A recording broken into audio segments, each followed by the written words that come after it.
je pense que là, faut s'inquiéter de cette espèce de déni de démocratie qu'est en train de mettre en place Macron et qui dépasse aujourd'hui qui dépasse nos revendications sur le terrain, en tout cas de la manif et du mouvement Gilets jaunes.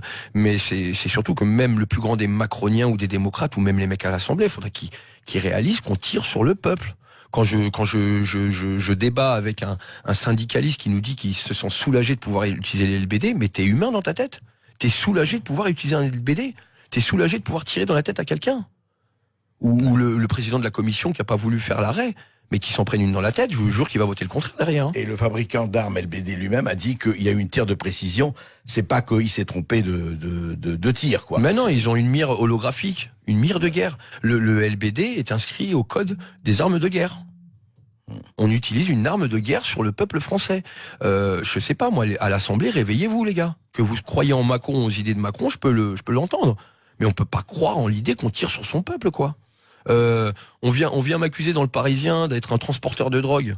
On rappelle le passif de Castaner qui traîne avec la pègre. Ça, personne n'en parle. Je pense qu'il y a un réel souci là. Je sais pas ce qui se passe. Je sais pas qui manipule qui pour en arriver à là. Mais moi, quand je discute avec des petits papiers et mamies dans la rue, qui font des parallèles avec ce qui s'est passé dans l'histoire dans notre passé. Moi, hier, j'ai eu la chance, et je vais en parler, j'ai eu la chance d'aller voir mon grand-père. Il en a pleuré. Il m'a fait un parallèle qui est quand même très très inquiétant. Votre grand-père était en France ou il Mon était au grand-père a Portugal? 87 ans. Ouais. Donc l'histoire, il la connaît. Les guerres, il les connaît. Hein? Donc faut entendre les anciens.